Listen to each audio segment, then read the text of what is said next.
Hey everybody, and welcome to the Film Photography Project. I'm Owen McCafferty, and today we're going to talk about Magazine 8 and the different types of magazine film systems that they made for regular 8mm cameras.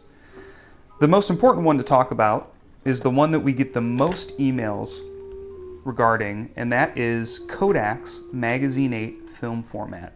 And usually what we get is an email from somebody going, "Hey guys, I bought this great looking movie camera. I was really excited to shoot it. I bought my roll of 8mm film from the FPP, so excited. I opened it up, watched a couple of the FPP videos on how to load my camera, and this looks nothing like all of the cameras that you've shown on the FPP. Obviously this roll of 8mm film doesn't fit in there. What the heck?" If you have a camera, an 8mm movie camera, and you open it up and it looks something like that, or here's another one, it looks something like this. It's basically a chamber with no spindles, no room for a spool. The chances are you have a Magazine 8 camera. And the question, of course, the follow-up question is, can I still get film from my Magazine 8 camera? And the answer to that is a little bit complicated. Yes and no, and I'll explain why in a second. So Magazine 8 was invented by Eastman Kodak, I believe in the 1940s, probably as a follow-up to a format they had released a bit before them for 16mm, and this is the 16mm magazine. That's a different video and a different topic. But the idea was, let's take regular 8mm film, which you may have seen on other videos, I'm sure you have if you're watching this. Let's take this film and find a way to make it more convenient to shoot. And they invented this magazine system so that people could shoot more film a lot easier. And the idea behind it was, inside, and this would be sealed, this would come from the factory like this. Inside is regular 8mm film attached to a core that's wound emulsion out. That doesn't really matter right now, but that's how it's wound. And it's attached to the core with a special T-shaped end piece of film and a modified sprocket, and it comes sealed from the factory, and the user simply shoots the magazine, takes it back to their photo dealer who sends it to the lab.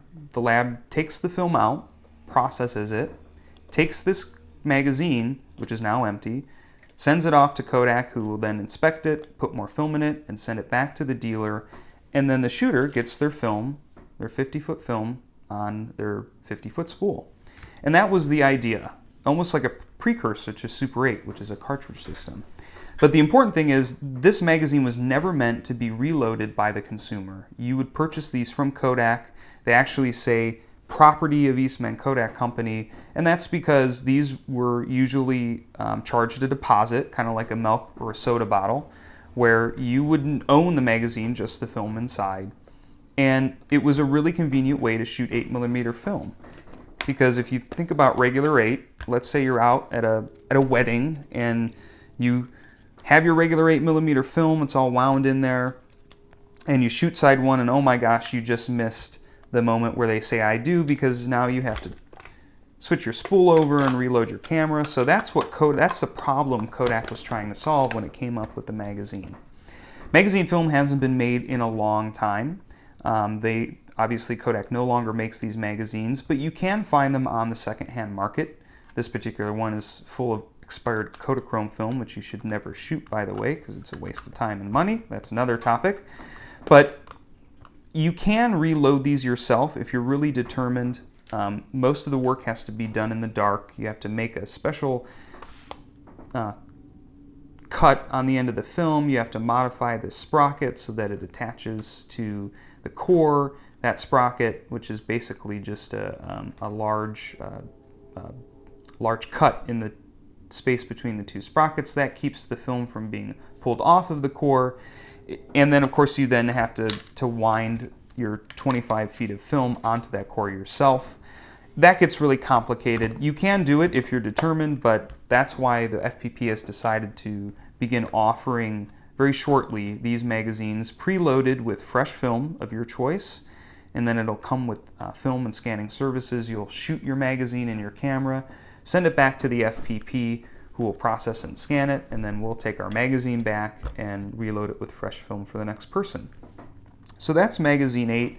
To show you how it works, I mean, it's super simple. If you've ever shot Super 8, it's basically the same thing. You got two sides, just like your normal regular 8 film, side 1 and side 2. You shoot your first side. When side 1's done, flip it over. Now you're going to shoot side 2, and then you're done. Send this to the lab, and they do the rest. That's really all you need to know about Magazine 8. There are a bunch of different cameras you can buy for Magazine 8. I have two here. This is a Revere 8, and this is a Bell & Howell 426. This is one of my favorite cameras because it's an automatic camera, which means it has a CDS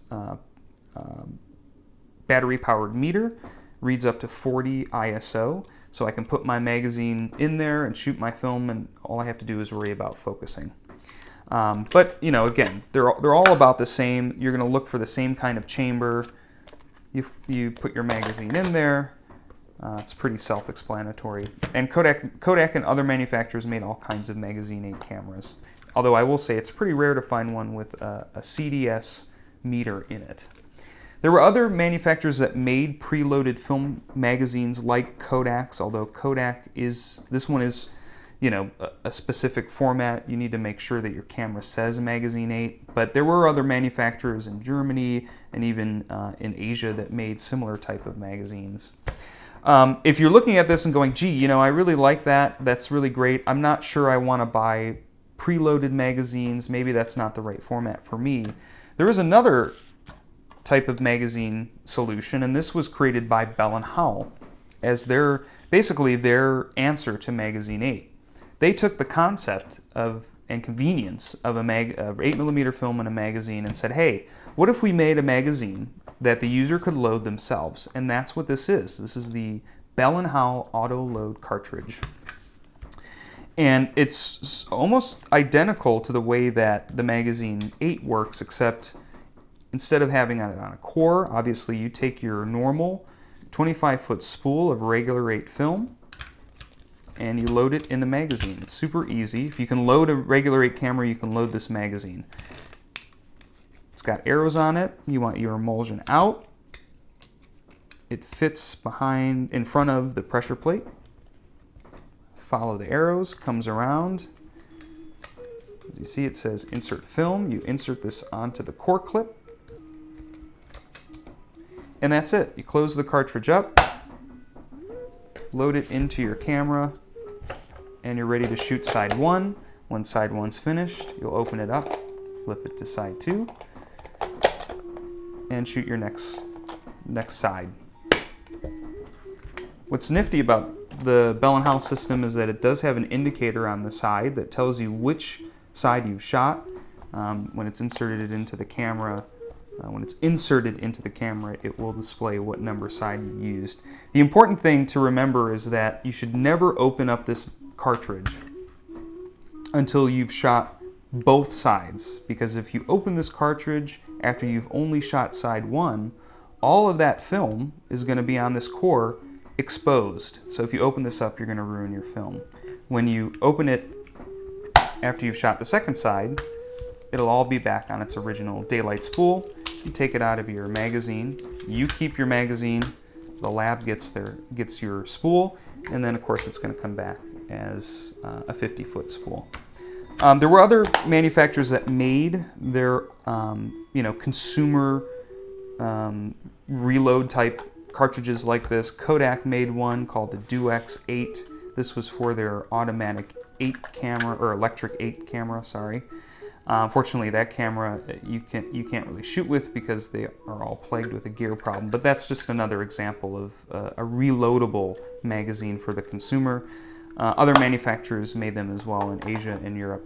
So that's really the difference. Just to recap, we have Magazine 8, a system created by Kodak that came preloaded with regular 8mm film from the factory. This one is not reloadable in theory. You can reload them yourself if you're really dedicated, but generally speaking, they were meant to be loaded at the factory. And then you have other systems, for example, the Bell & Howell autoload cartridge, which you can load yourself. makes it super convenient because you can load these up. Let's say you're going on vacation, you can load a few of them up and then just shoot them like you would any other movie camera, and you have the convenience almost like Super 8. It's in a cartridge. That's really it for magazines. As far as autoload magazines by Bell & Howell, there's the 418, which is a super popular Bell & Howell model. It's a really great camera. There's only a couple that Bell & Howell made for the autoload system, but they're really nice cameras. This is a great example.